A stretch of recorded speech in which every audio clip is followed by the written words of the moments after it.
Hello and good afternoon, everyone. Thank you so much for joining.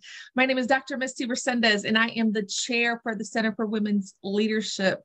We are housed out of the Forbes School of Business and Technology at the University of Arizona Global Campus. So excited to bring this workshop to you today.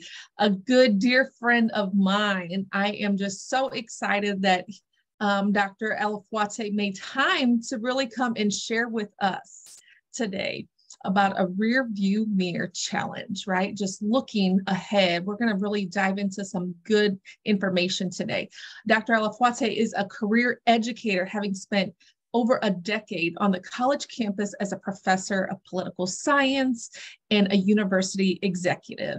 Currently, he is the Chief Academic Officer at the Indiana Academy for Science, Mathematics, and Humanities, Indiana's #1 ranked public high school in the state. He also serves as the CEO and co-founder of Mixed Messages Consulting, a full-service LLC that provides client coaching, training, and development aimed at creating a third culture at home and in the workplace. He is an advisory board member of the Indiana Council for World Affairs, and his research and scholarly activity can be found in outlets such as the USA Today, the Association of Equipment Distributors Foundation Report, and many, many more. So, Dr. Olufowote, the floor is yours. We are so excited to have you today. Thank you, Dr. Resendez. That was a very kind and generous introduction. The rest of you may just call me Joel. I'm really excited to be here. So I would like to thank the University of Arizona and its global campus for the invitation to chat with you all a little bit this afternoon. I would like to thank the Forbes School of Business and Technology for having me, and last and certainly not least, the Center for Women's Leadership for hosting this event. So as Dr. Resendez said, my name is Joel. I've worked in education for a number of years, and today I would like to talk a little bit about a concept that allows us to think deeply about what the world is going to look like in 2050 and beyond, and how to successfully engage that world in a way where we can feel confident with our intercultural abilities, our intercultural proficiency, and we can feel confident that we are operating in a way that brings us success. So, the way I generally like to do things is just jumping right in. So I'm going to share my screen here, and hopefully that you all are able to see my screen. And I'm going to jump right in. So for all of the participants who are able to join us this afternoon, all of the participants who are here, the first thing that I would like for us to do is to generate a sheet that looks something like you see in front of you. So basically just a sheet that you will kind of itemize and bullet point from 1 all the way through 10. And if you have the ability to do it on your computer, on a Microsoft Word document, that is just fine. If you like to do things analog like me and you have a sheet of paper handy, feel free to use a sheet of paper as well to accomplish this task. The lines don't need to be straight. The numbers don't have to look like the Oxford Dictionary equivalent. All you need to do is just number 1 through 10, and then create a space next to the number. So I will mute myself and give you all maybe about a minute or so to accomplish this task. When about a minute or so passes, I will reconvene all of us together.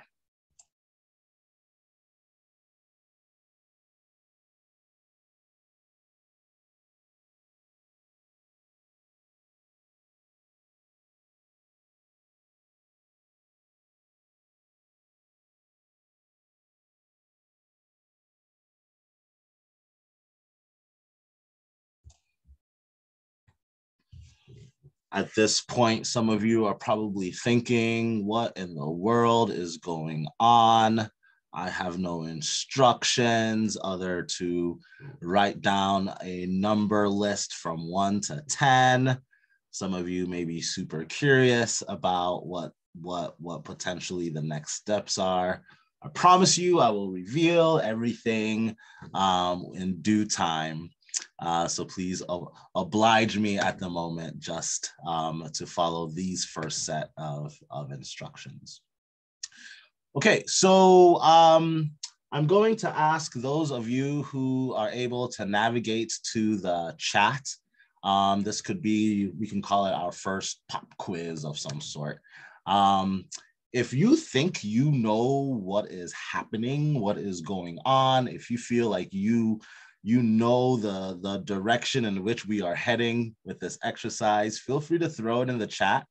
I would love to have a growing list of ideas and thoughts generating on the chat, especially for those who are curious and just need a place to convey your curiosity. Feel free to utilize the chat for that. Okay, if you have this setup, will you please give me an electronic thumbs up so I know you have accomplished the task and we can move forward. All right, I got one from Brandy. Who else is willing to give me a thumbs up?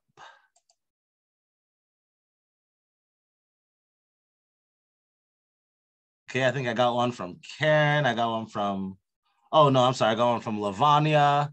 I got one from Karen, not Brandy. Okay, so it looks like we've got 2 thumbs up already.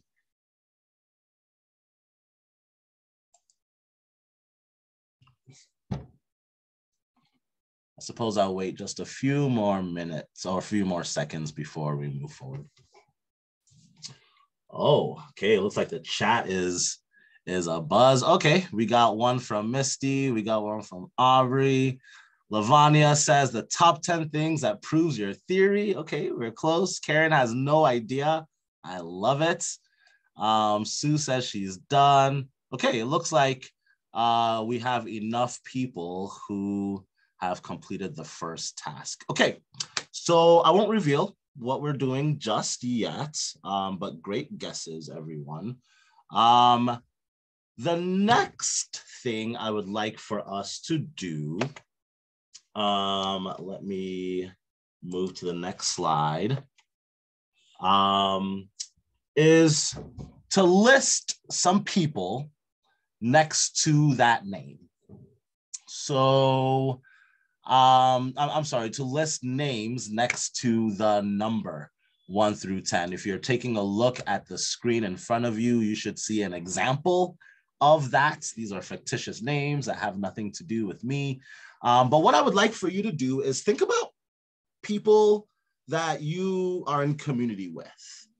think about people that somehow you do life with. Think about people who you would consider friends, people who you would consider close to. And list them from 1 to 10. It's not a ranking system, so I don't want you to put your best friend at number 1 and your worst best friend at number 10. Just feel free to place those who you feel are in your community, those who you feel like you trust, that you can do life with. List them next to the numbers that you've generated. And there's only one rule here. You are not allowed to list family members. So these need to be non-familial related, non-blood related members that you would consider part of your community. So those of you, some of us already have our 10 and are quick to write it down and probably are already done writing down their 10 members of the community that they do life with, that they know, that they trust. Some of us may take a little longer. I know I got stuck at number 4, and it took me some while to generate much after number 4. But give it your best shot and try and list 10 people that you trust and that you do life with. So I will mute myself for a few seconds to allow you all to concentrate on the task ahead. I will be back in a bit.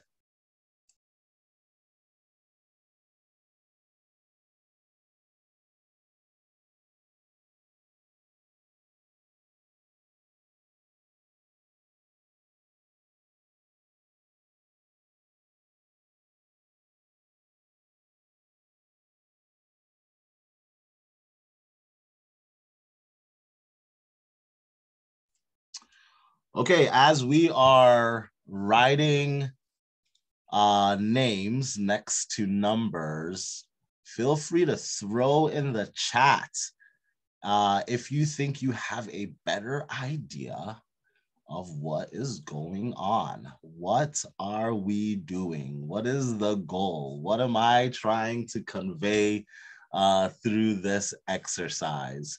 If you feel like you have a good grasp or a good idea, feel free to throw it in the chat. If you're just curious and need a place to convey your curiosity, feel free to throw that in the chat as well.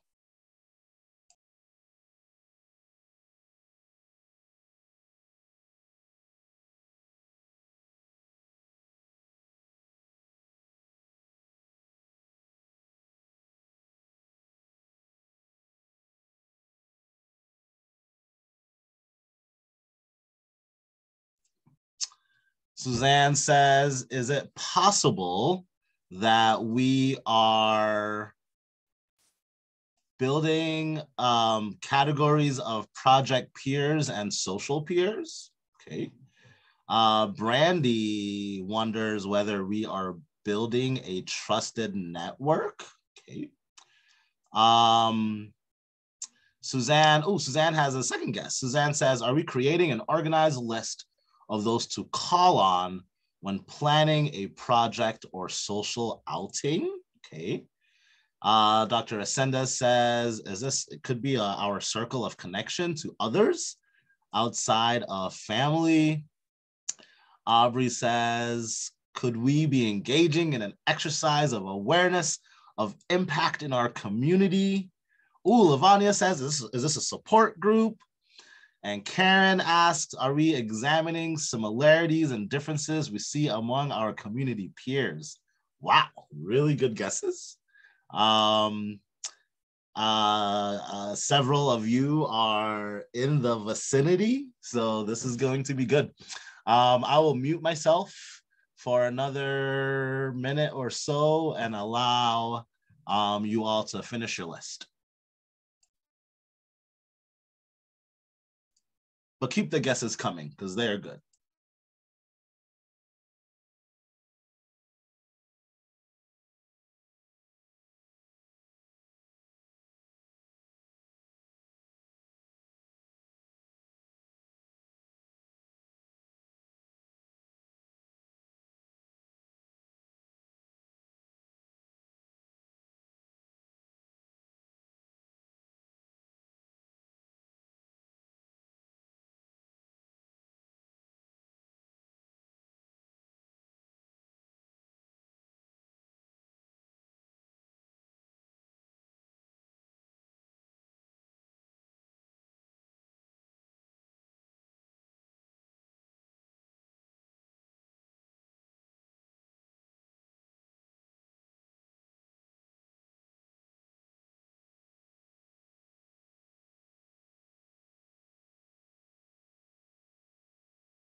Thank you, Dr. Resendez, for giving directions to those who are just joining us. For those who are just joining us, we are going through a short exercise. I will go back to the former screen, and basically what we are doing is we are generating a list of people who we trust, people who we do community with, people who we rely on some way, shape, or form, people who are just close to us. And the list does not need to be in order. So we're not listing, you know, our best friend to our 10th best friend. We're just placing these names on and attaching them to a number. And we're trying to get to 10.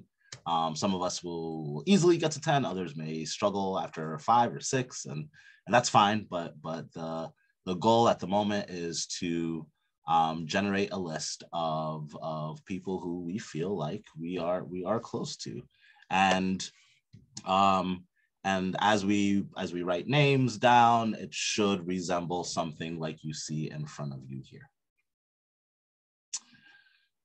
Okay.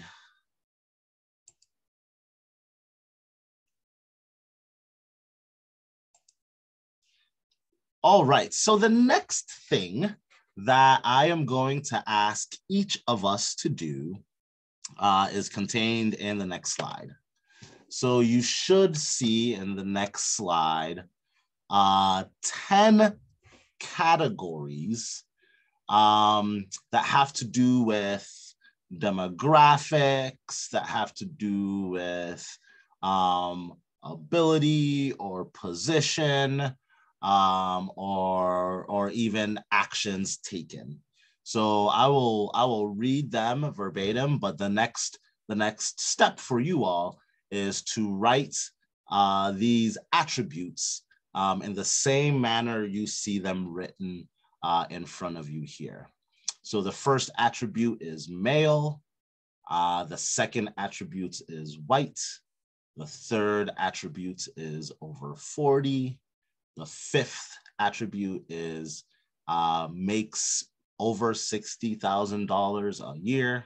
The next attribute is has a degree. The attribute after that is somewhat religious.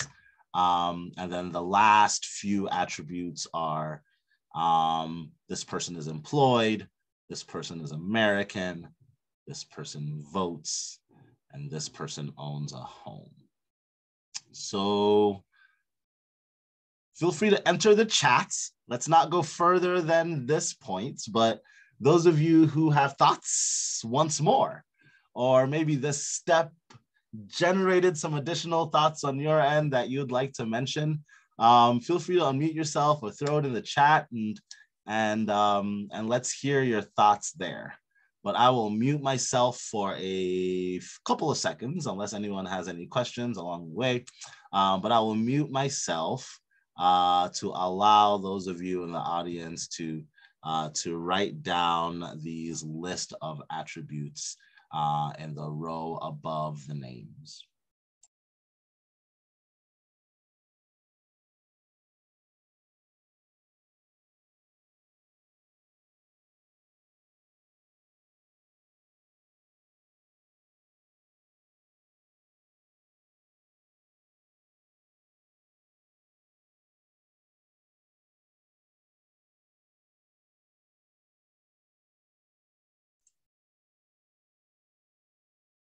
All right. Does anyone want to take a stab at what is happening? What is the goal of this exercise so far? Feel free to throw it in the chat. Feel free to unmute yourself and offer some thoughts.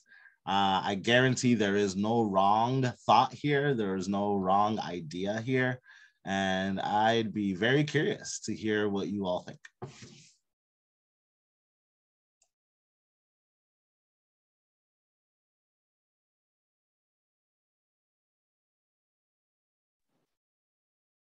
Hello, this is Lavanya. So I think I'm gonna offer my thoughts based off of what your discussion of the topic is and the list of attributes and the people 1 through 10.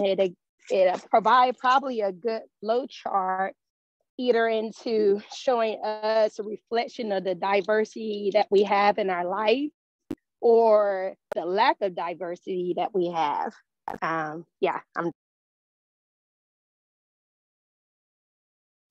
Thank you, Lavanya. That was a great response. So Lavanya says, is this potentially an exercise that prompts us to think about how diverse our circle is, or how diverse those around us are?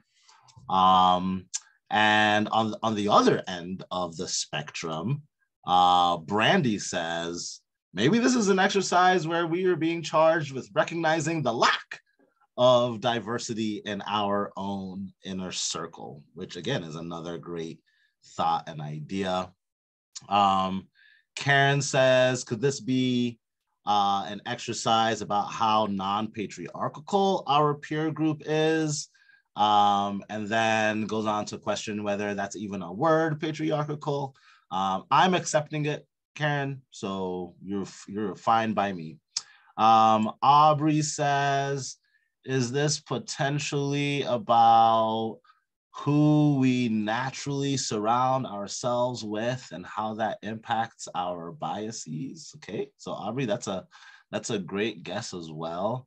So I guess I was right. There is really no wrong answer to this question. All of you certainly are expressing elements of the reasons behind this exercise, but no one has got it all just yet. So there's still some mystery there for us to unravel.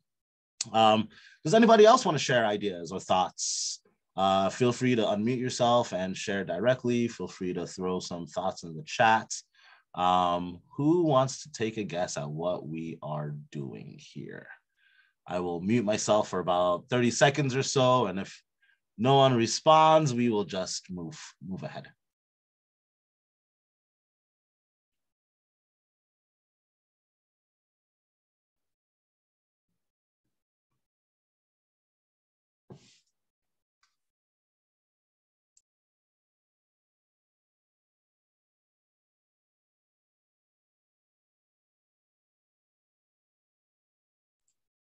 Okay, I am taking the silence for eagerness to move forward. So the next step, what I would like each and every one of us to do is to go across the row and say, for example, we are thinking about Nancy.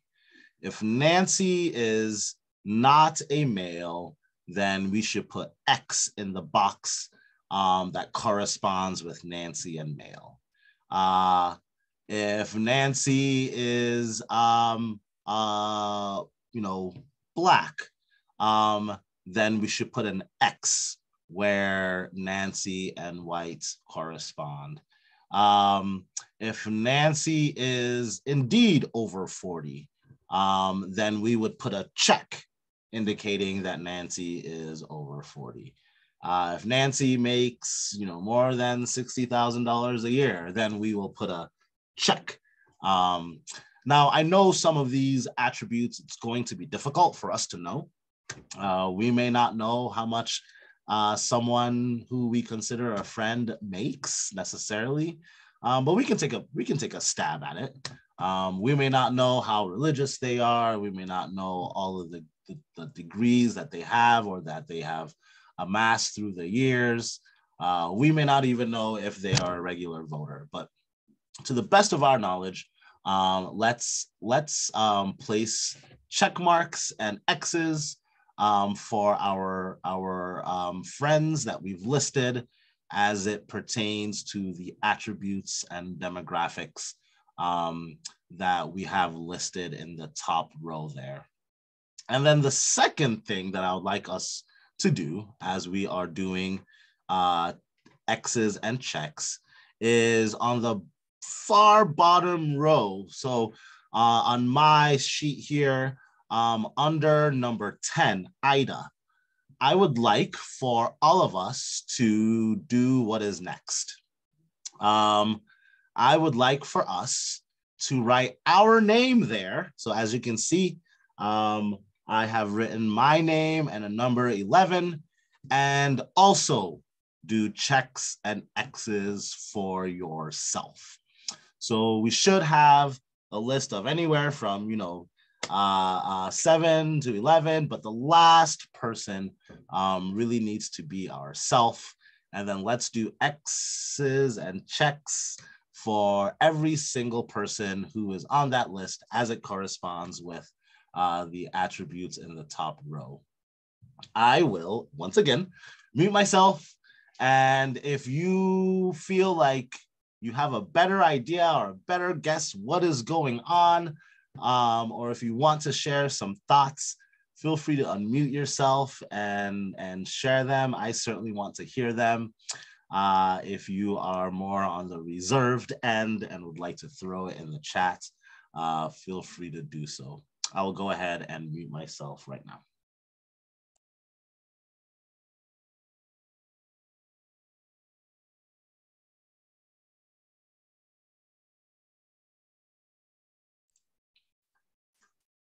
Sue says, oh, we tend to hang with those like us. I wonder if Sue's sheet actively conveys that, or I wonder if Sue is suspecting that this is something her sheet will convey, or maybe just is suspecting this is the direction that this workshop is going. But anyway, great thoughts, Sue. Thank you for adding to them. Brandy says, my list made me realize the exact same thing. So it looks like Brandy and Sue may have similar thought processes and logic here. Sue says, yes, 6 of 10 are like me. So any other thoughts, any other ideas, any other commentary you may have? Again, feel free to throw them in the chat or unmute yourself. We'll go for another, let's go for another minute or so, 2 minutes or so. And then we will gather back together and discuss. Dr. Resenda says one of her observations is there's actually a lot that I do not know about some of those that I listed on my sheet, which is an interesting observation as well. So that's interesting.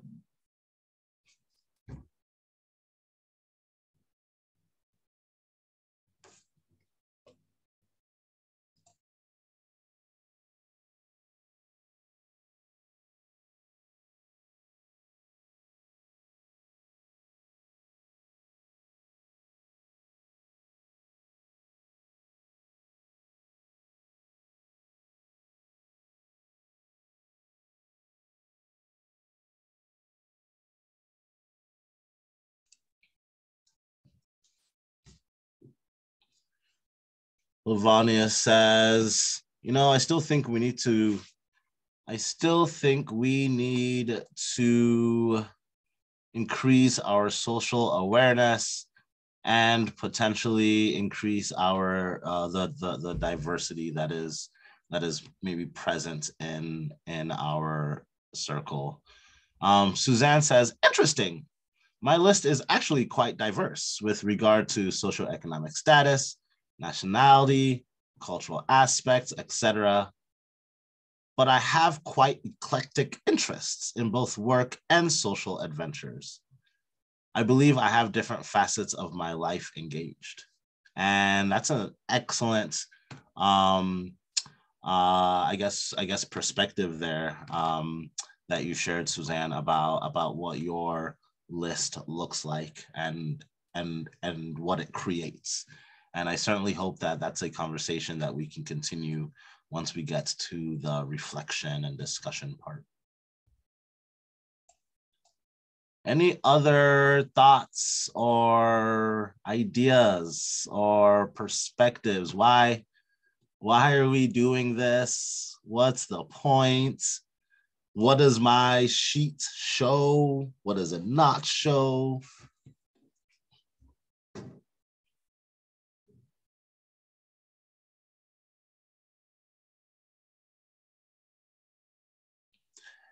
So in a similar kind of thought process with Dr. Ascendez, Karen, and I hope I'm pronouncing your name right. I hope is it Karen or Karen?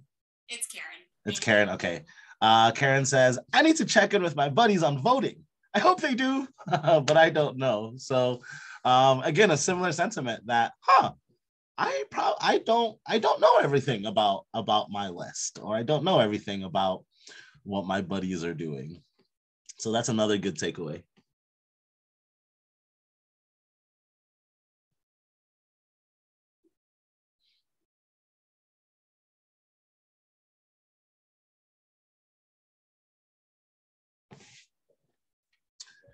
Okay, we probably should be wrapping up with checks and X's. Aubrey says, my husband is from Iran. And so a lot of my friends and community are Persians. I wouldn't know these friends if it weren't for my relationship with him. That's really interesting. And Misty says, owns home, votes, their financial status are questions that I don't normally discuss with people outside of my family. That is a fantastic observation, both Aubrey and Misty.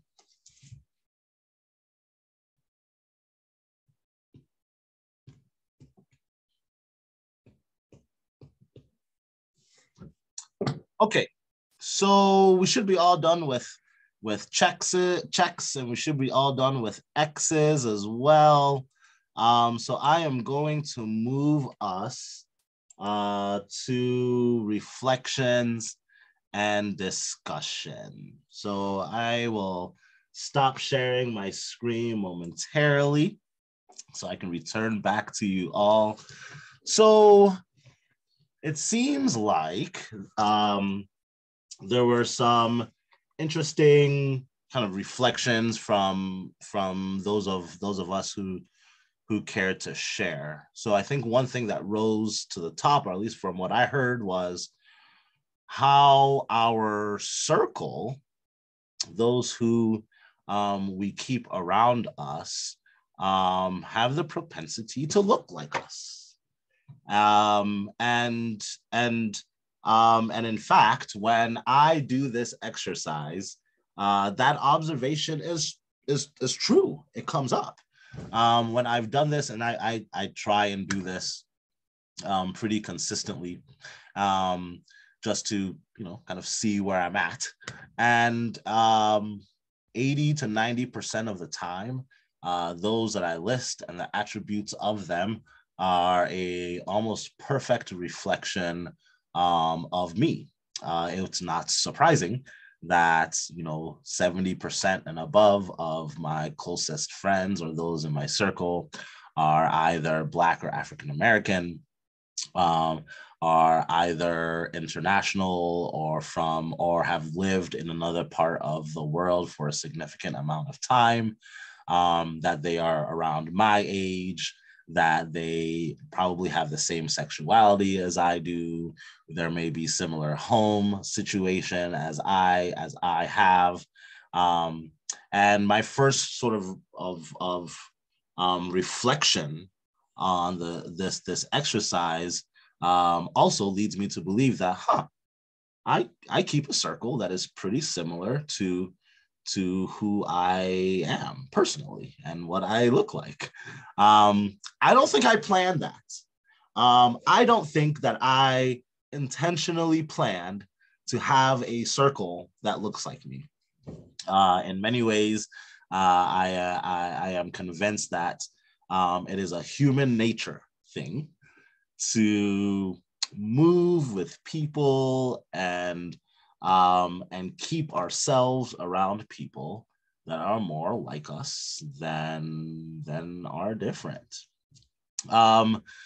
there are others of you who took a look at your list and realized, oh, I wonder whether Joelle is saying I should have like a certain diverse element or diverse quota to my list, right? And should I feel bad about my list because it's not as diverse as maybe it should be, or Joelle wants it to be?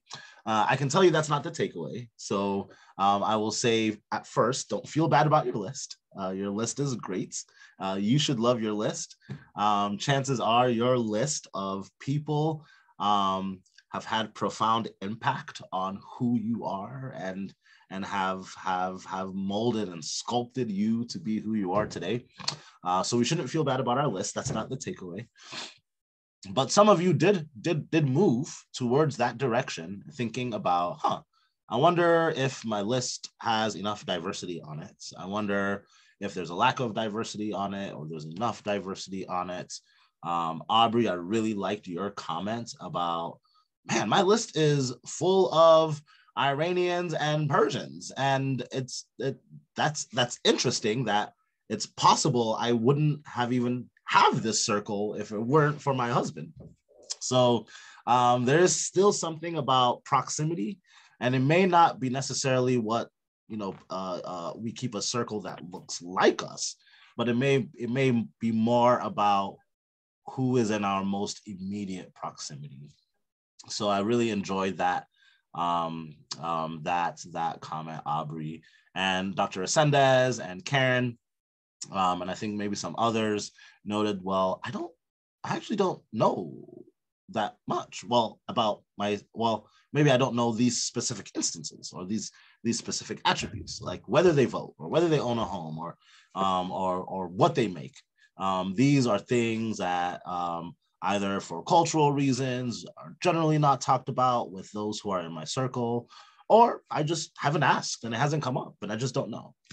So as I do this reflection, I too land on a lot of those observations. So thank you all for playing along. I do have one last question for you before we move on. So the list of attributes, and I am going to share my screen once again. So the list of attributes that you are currently seeing, male, white, over 40, makes more than $60,000 a year. Those are not attributes that I just picked out of the air and placed here. Those attributes actually came from somewhere. So what you're looking at here, if you are putting all of the attributes together, somebody who is male, somebody who is white, somebody who's over 40, somebody who makes more than $60,000 a year, somebody who has a degree, somebody who's religious, employed, American, votes, owns a home, we are describing a person. And I hope some of you notice that if you just go across the top row, these are just not random attributes. It's an actual person that is being described. And I suppose the question I have for you all is, who is that person? And how, like, why is this the attributes I used to kind of shape this exercise? So if you have a thought, please throw it in the chat. We will come back to this because it's an important piece of this entire workshop. But if you have a guess as to why these attributes, why not female instead of male? Why not Black instead of white? Why not under 40 instead of over 40? Feel free to throw it in the chat, and I'd love to entertain the thoughts there. So my hope is that some of you are asking why. So you may have a good idea of like the exercise that we're doing and maybe what we're trying to figure out. I know I haven't revealed the answer there just yet, but there is something that's currently happening in America that impacts why this workshop, well, that underscores why this workshop is of, quite frankly, is of immense importance. So the why has to do with two forces that we are seeing happening at the same time that could potentially challenge some of us unless we do the necessary work on our end to identify or better identify the things that influence us and the things that impact us. So if you conduct any kind of cursory investigation or research into demographics of the United States by the year 2050 or 2100, you will find consistently that the forecast is America is becoming more heterogeneous. So racial homogeneity is decreasing, and racial heterogeneity is actually increasing. So in the United States, the society around us is becoming more diverse year by year. And some have forecasted that by the year 2050, the European American race is actually going to be in the minority, whereas all other racial or ethnic identities put together will now contain the majority of the population. And that is a shift from what we are seeing, what we have today in the United States. So while racial homogeneity is decreasing and racial heterogeneity is actually is increasing, polarization of thought is at an all-time high. So when you put those two things together, right, people by their ethnic and racial features and identities are becoming more heterogeneous, right? So racial identities in terms of the homogeneous nature of them that we see right now are reducing. At the same time, people are more in a particular camp today than they ever have been. And you guys know that's true. So my background is in political scientist, is a political scientist. I've taught on the college campus. I've taught political science on the college campus for a number of years. And even though there are a number of ways that society groups themselves and there are a number of ways society, places themselves in camps, I tend to think of examples that take on a more kind of political leaning or political bend, just because of my own training there. And we are seeing polarization of thought happening in the media. We are seeing polarization of thought happening with religious affiliation. We are seeing polarization of thought happen with identities and sexuality. We are seeing polarization of thought happen within social movements. We are even seeing polarization of thought happening between who's the best basketball player in the world. While there's actually a correct answer for that one. But for the others, it's give and take. One may not fully know whether they are in the right camp or the wrong camp. All they know is they are in a camp and they see things a certain way. And when we polarize ourselves around certain groups, whether it be social movements, whether it be media, whether it be racial identities, whether it be sexual identities, polarization of thought leads us into a place where we ultimately feel like our position is justified. We ultimately feel like maybe our position is right. We ultimately feel like maybe our position is the best one. And we may lose sight of what the other is doing.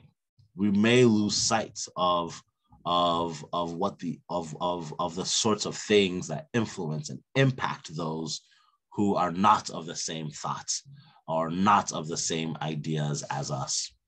So really quickly, if you take a look at certain research centers such as the Brookings Institution, if you take a look at the U.S. Census Bureau, the information is clear here, right?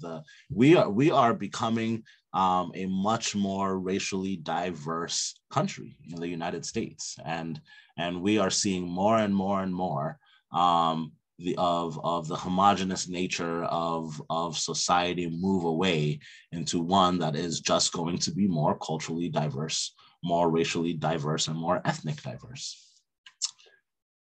We're also seeing the growing polarization amongst ourselves, right? So if you take a look at some of the information you see here, in 1994, the separation between Democrat and Republican was something like this, and now the separation between Democrat and Republican looks something like this.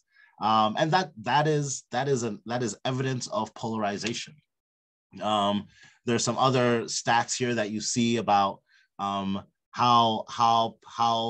political ideology can even polarize some around things like spaces, right? So in this example, it says liberals want more walkable communities. So when about 40 or about 100 people were queried, the result of this query was that if you are liberal, if you are more consistently liberal, you seek homes that are smaller and closer to each other, and you seek homes that are closer to schools, stores, and restaurants, and they're all within walking distance.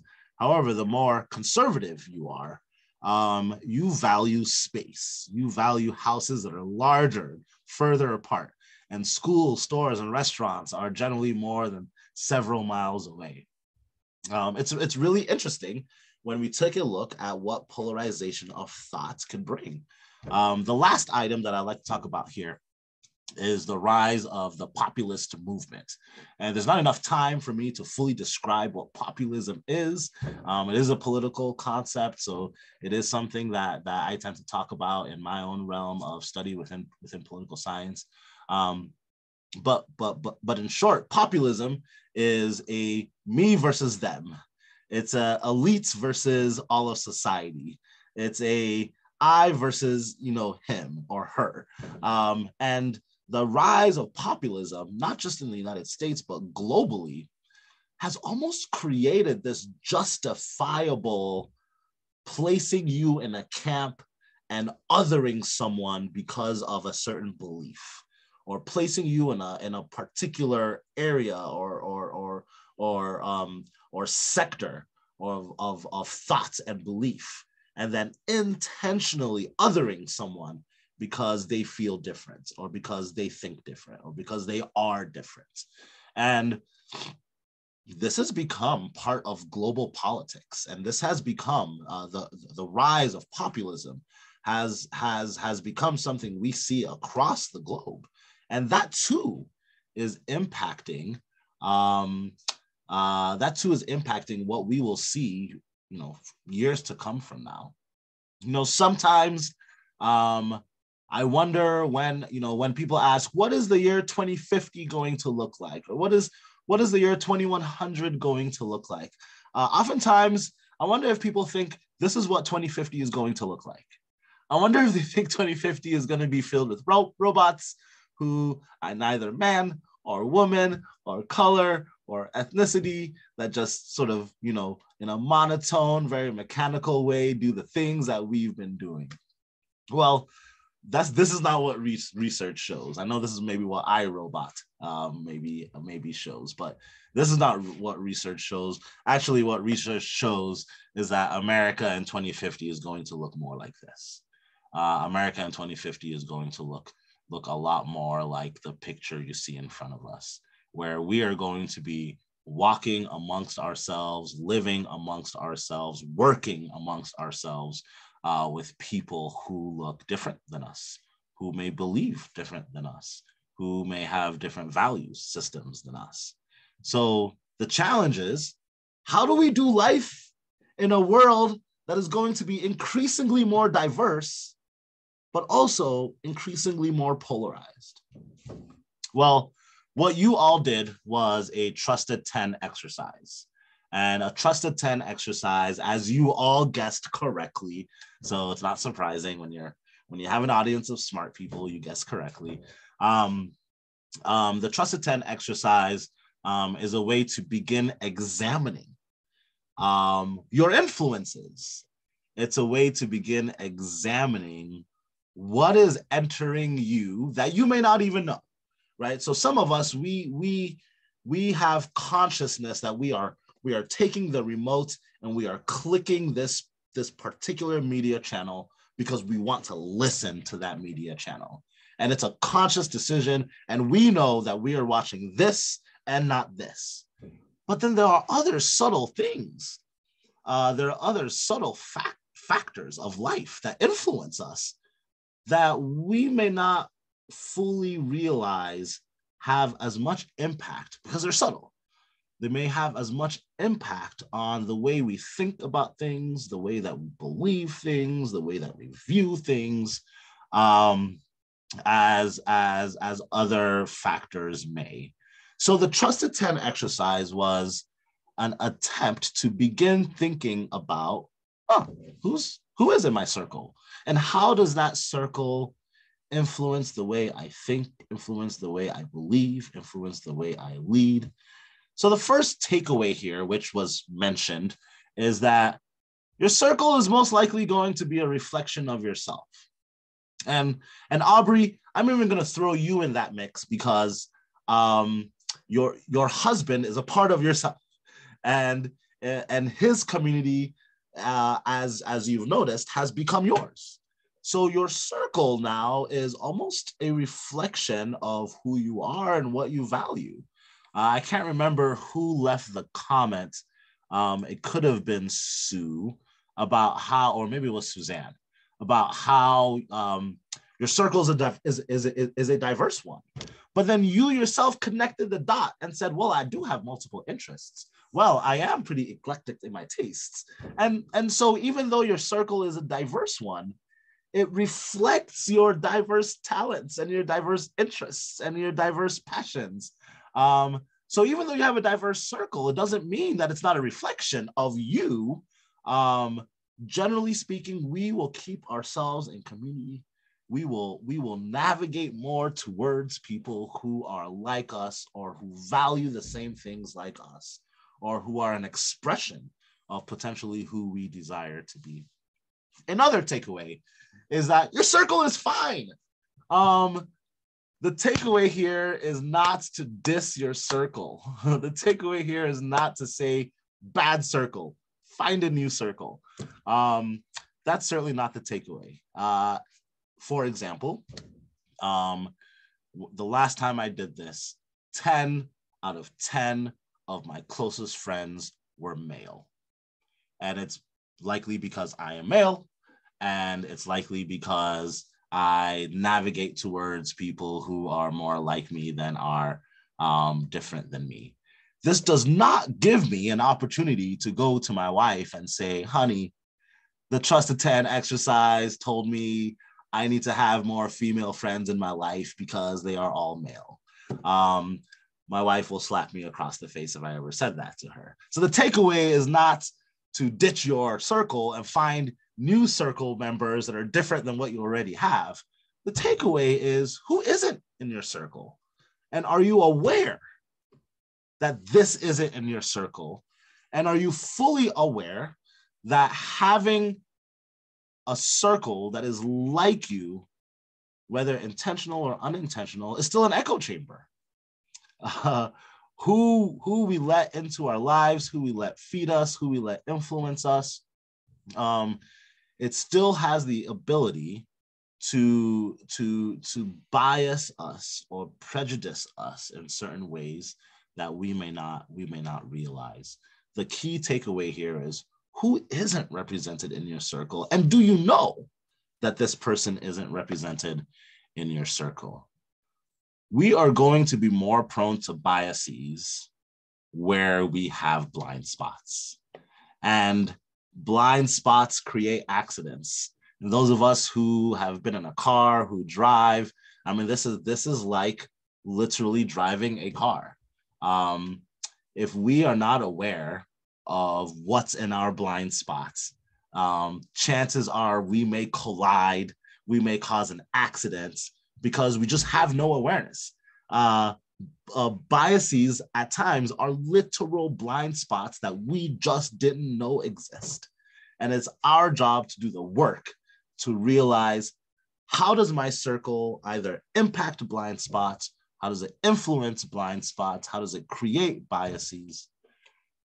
So what we need to do is clean and dust off our rear view and side view mirrors, because if we want to go the road ahead where it is going to be a more diverse America, where it is potentially going to be even more polarized in thought and belief, we need to better understand what our blind spots are. We need to better understand what our biases are.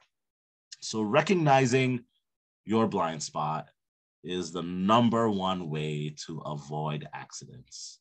And recognizing your blind spot is the number one way to identify what your biases are and to begin the process of how to address them and how to overcome them.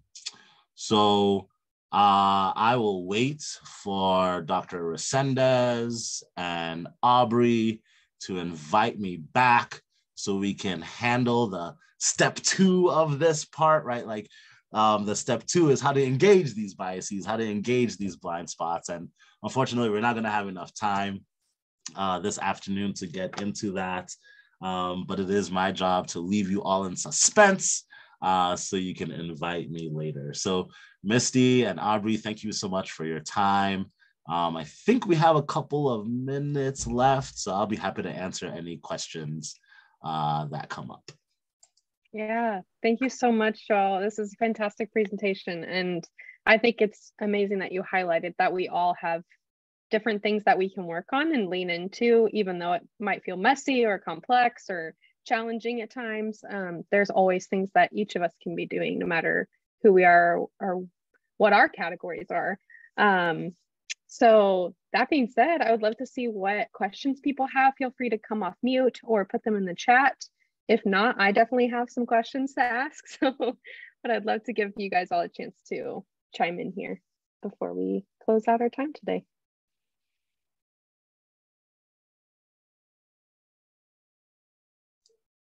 Oh, I want to answer all the questions in the chats, but I won't. But good ideas that were put in the chat about the attributes, who that person is. Maybe I'll hold off on answering that until the next time. Yeah, that was one of my questions. I'm wondering if there is just one thing that you could say that we could take with us as an action step towards, cleaning up, dusting off our rear view mirrors. What would that be? Yeah, great question, Aubrey. So thankfully you all took the first step, right? Thankfully you all participated in the Trusted 10 exercise. You all were able to sort of get at least a snapshot view of who's in your circle, who influences you, who's a part of, kind of a daily influence in your life. And I would say the next step is to take a look across that top row of attributes, and those that are not in your circle, bring some meaning to them, right? So for me, those who weren't in my circle were members of the LGBTQ plus community. So that meant if I am entering a room or having a conversation or engaging with someone who self-describes or self-identifies as being in the LGBTQ plus community, guess what? It means I have a lot of work to do to better understand them. It means I have a lot of work to do to recognize what their values are, what their perspectives are. And it also means I have to be introspective about what I've learned about the LGBTQ plus community and check myself. Is it correct? Is it accurate? Am I working off folklore that maybe was unintentionally conveyed and delivered to me because my circle has no one in the LGBTQ plus community? Are these actual valid perspectives and ideas about them? So Aubrey, I think the next step would be to bring a name to who's not in your circle, and then think deeply about what that means in your life. And I get to do these talks, and I get to engage people all over the nation.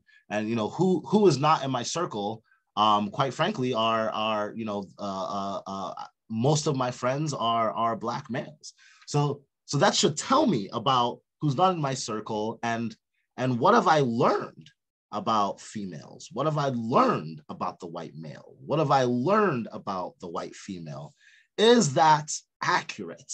Am I missing something? I can tell you, you put me in a room of Black males, you put me in a room of Africans, you put me in a room of people with advanced degrees, I'm going to be comfortable because that's me, right? But if you put me in a room full of people who aren't represented in my circle, I really need to be deliberate, and I really need to be intentional that my biases don't show, right? I've got to check them first because chances are they're there.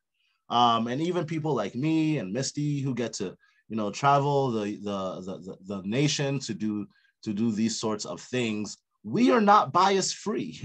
we are not immune from having biases. It works the same way with us that it works with everyone else. So I think for me, Aubrey, that would be the most tangible next step is, okay, we've identified who's on our circle. So now let's bring a name to who isn't in our circle. And then let's start thinking a little bit more about deconstructing what we know about who isn't in our circle.